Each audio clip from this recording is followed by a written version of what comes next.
are you? I'm good, thank you. This is kind of a surprise. It's a surprise to see you in the Bay Area because, you know, these shows at the Masonic were announced just at the end of last week. How come you decided to come here and play a couple of shows? Well, we haven't played in a while, and you know, we just thought it would be good to start, you know, just with some intimate gigs to kind of get our sea legs back, I guess. So have you played at the Masonic before? I think so, but I can't quite remember. It's funny because the Masonic, you know, it's a pretty, the fact that you're calling it intimate is kind of, is funny. It's because it's not like it's a tiny, sweaty little club, but it's a pretty big place.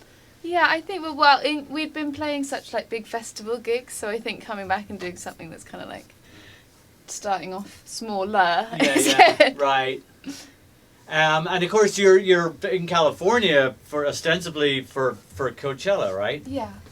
So is that weird? Coachella's a weird festival. Is it a weird festival? Is it strange to play, like get all ramped up for a festival one weekend and then kind of have a week off and then go and do the same festival again?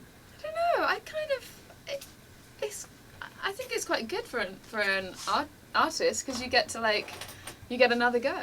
you know? It's like whatever happens on the first weekend, you can go away and be like, oh well, you know, it's okay because I can go back and do it again. You get a do-over. Yeah.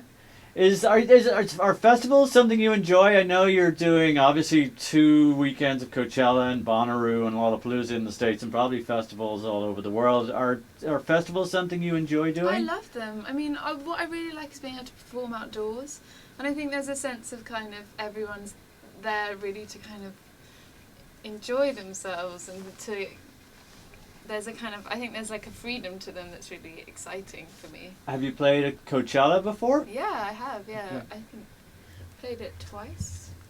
I'm always just blown away by the heat. It just must be so hard to perform. And it's quite dusty as well, so I think for a singer, Coachella can be a bit difficult.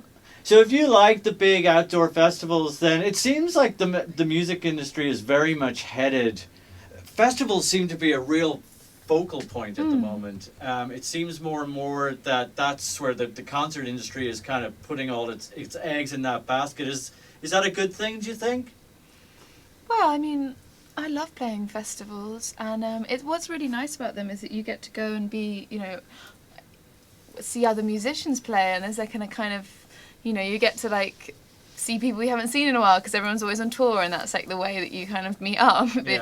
So I think, you know, the more festivals there are, the more bands I'll get to see. Is there anybody this weekend you're looking forward to seeing? Yeah, I'm really looking forward to seeing Drake and Father John Misty and who else is playing? I really want to see War on Drugs. So yeah, there's quite a few people actually. Yeah. So the album is not out yet. We're on single number 2, I guess. St. Jude has just been released, correct? Yeah.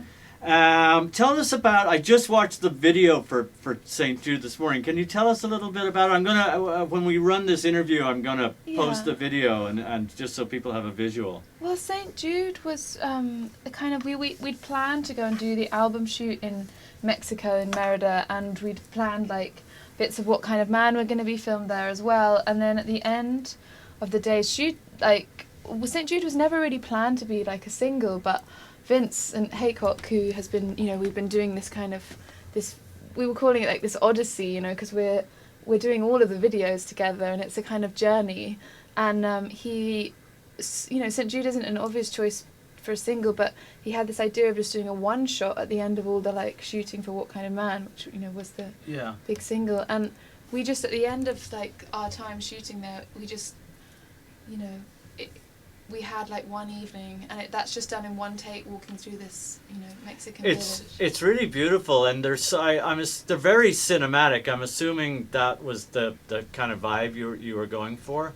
I think basically that song, I mean, it's interesting because that song's kind of about stormy England, you know, it's about, so to kind of transport it into this other landscape was really amazing, but the emotion of it still really, you know, I felt, you know, it still really resonated, and I wanted it, and it was about capturing where we were in that place, and it's all natural light, and it's all like, you know, those kids were kids that were just hanging around at the shoot, and so we asked them to come and be in the video, and, you know, it was kind of about using where we were and the raw elements of like what was around us, and I think, because to kind of you know, the feelings were quite raw as well. So just to use like what was naturally there was really important. It's funny you say raw, because certainly the video for What Kind of Man is raw, I guess, right? With it's brave, I guess, on your part, is it? I mean, it's very revealing, literally. Yeah, I don't know. I didn't really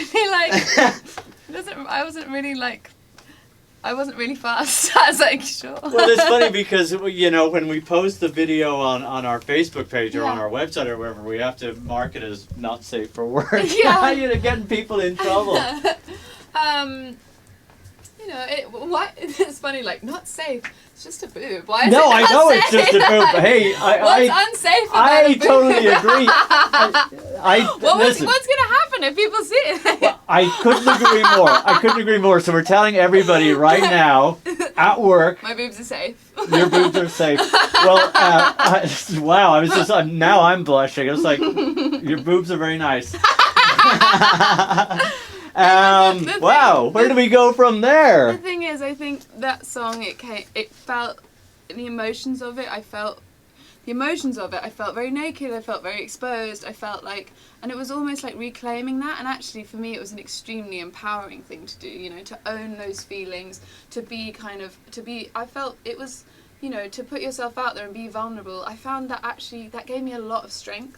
Like afterwards I felt I was like, yeah, I'm naked and I'm angry and I'm, you know, and that's okay. So I think it was kind of an important thing for me. It's the fact that you said that. Now that you said that, it completely suits the tenor and the tone of the song. Yeah, it was like this. I went through this. This was like, I had these feelings, and I'm not going to be ashamed of them, and I'm not going to be ashamed of my boob. Nor should you be. I have all these other questions, and now it's just like, where am I going to go from there? Florence, it's been an absolute pleasure to talk to you. Thank you. The best of luck. I don't know, are we going to see you back in the Bay Area? You got these 2 shows at the Masonic. Are you coming back? I'm sure we will be. Yeah. Okay, very good. Florence, thank you so much. Thank you. Thank you.